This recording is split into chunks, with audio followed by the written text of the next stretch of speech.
It's funny how something so simple can make your heart race like that. It was just a knock. I thought I'd imagined it at first. It was late, around 2 a.m. The house was completely still, the air thick with silence, except for the sound of my breathing and the distant hum of the fridge. I'd been in bed for hours, tossing and turning, unable to sleep. My mind wouldn't shut off. The knock came again, louder this time.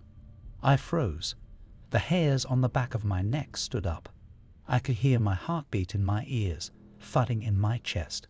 My eyes darted to the door, wide open in the dim light of the hallway. I live alone. There's no one here. No one. So why, then, was there a knock on my bedroom door? For a few moments, I told myself it had to be something else. Some weird sound from the house settling, maybe a wind pushing against the walls, or even the pipes groaning in the cold. But deep down I knew it wasn't any of those things. It wasn't the house creaking. It wasn't the wind. No, this was something deliberate. The knock came again, slow and measured.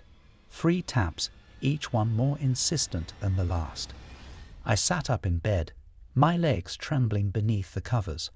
I didn't move at first, just stared at the door. I tried to tell myself that it was nothing, that I was being irrational, but the feeling in my gut was like nothing I had ever experienced. Cold, tight, heavy. I tried to speak, but my mouth felt dry.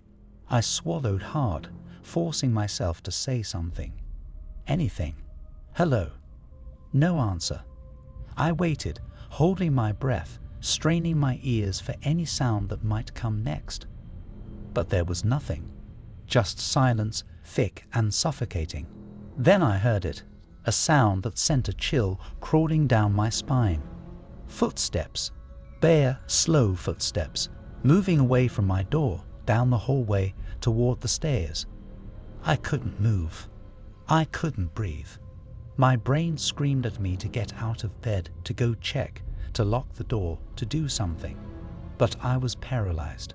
My body refused to obey. The footsteps grew quieter, distant, until they disappeared altogether. For what felt like an eternity, I lay there wide awake, staring at the door. I don't know why, but I knew, whatever it was, whatever had just happened, it wasn't over. Something wasn't right. But what was it? Who was it? I wish I could say I had the courage to get up, to check the hallway, to search my house. But I didn't. I lay there, the darkness closing in around me, praying that when I woke up in the morning, everything would be fine, that it would all be nothing more than a nightmare, a trick my tired mind played on me. But deep down I knew it wasn't just a nightmare. Whatever it was, it wasn't finished. And I wasn't going to be able to sleep until I found out what it wanted. As the hours stretched on, I heard nothing more. No more knocks, no more footsteps, just the oppressive silence. But the fear lingered, the feeling of something watching, waiting. And I couldn't shake the thought that whatever knocked on my door last night wasn't done with me. Not by a long shot. The day after the knock, I tried to convince myself that I had imagined it. I had to, right? Because the alternative was just too terrifying. I went through my routine as usual, telling myself over and over that it was nothing, that my mind was playing tricks on me, that maybe I was just sleep deprived. After all, I live alone. There's no one here to knock on my door at night. But something was different.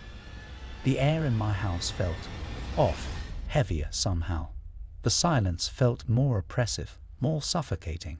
I couldn't shake the feeling that I wasn't truly alone, even though I was. I checked every lock on every door and window. I walked through every room, shining a flashlight into every corner, but I found nothing. No sign that anyone had been there. No traces, no clues. But the unease didn't go away. It clung to me like a shadow. That night, I didn't sleep at all. I lay in bed, wide awake, staring at the ceiling. The house was deathly quiet, and every creak, every rustle, sent my heart racing. I told myself over and over that I was just being paranoid. That the knock, those footsteps, were just a figment of my imagination, a result of my own fear and exhaustion. But I was wrong. Around 3 a.m., I heard it again. A whisper. It started as a low murmur, so quiet I thought I was imagining it. I strained my ears, trying to listen. My heart thudded in my chest. The whispering was coming from somewhere close, but it didn't sound like it was in the room with me. It wasn't just a voice, it felt wrong. The whisper was soft, like someone was standing just outside my door, breathing the words into the night. At first, I couldn't make out what it was saying. The words were muffled, distorted, as if whoever, or whatever, was speaking was trying to hide itself, to keep its words from being heard. But as the whispering grew louder, I could make out a single chilling sentence. "Let me in." A cold shiver ran down my spine. I sat up in bed, my breath shallow, my hands clammy. The air around me seemed to freeze, the room growing colder by the second. The whisper continued, repeating the same 3 words over and over, each time with more urgency, more desperation. "Let me in. Let me in. Let me in." I didn't move. I couldn't move. I was frozen, locked in place by fear, by the sheer terror of what I was hearing. What the hell was that? The whispering continued for what felt like hours, but I couldn't tell if it was minutes or days. The longer it went on, the harder it was to breathe. It was like the walls were closing in on me, the very air itself thickening with each passing second. And then it stopped. Just like that. Silence. But it wasn't the same kind of silence as before. This silence was wrong. It was suffocating. It was as though something had shifted in the very fabric of the house, something that was no longer just watching, but waiting for something. Waiting for me. I didn't wait around to find out what would happen next. I grabbed my phone, my hands shaking as I tried to dial the police. But the signal was gone. The phone wouldn't connect. I couldn't leave the house. I couldn't stay in the house. I was trapped, alone. But it wasn't over. It had only just begun. The night dragged on, each second feeling like a lifetime. I couldn't tell if I was losing my mind or if something truly terrifying was happening right in front of me. I had no way to explain it, no way to rationalize what was going on. My phone was useless. The house was as dark and silent as a tomb, save for the pounding of my heart in my ears and the cold air that seemed to grow thicker by the minute. I sat there, frozen, on the edge of my bed. I didn't dare move. I was too scared, too terrified of what might happen if I did. I wanted to run to escape, but the moment I tried to get up, my legs refused to cooperate. I felt like I was being held in place by some invisible force, like the house itself was keeping me here, locking me in. Then I heard it again. The knock. It wasn't the light, hesitant taps from the night before. This time, it was loud, hard, violent. It felt like the door itself was going to break under the force of it. Knock. Knock. Knock. I jumped, my heart racing so fast I thought it might burst from my chest.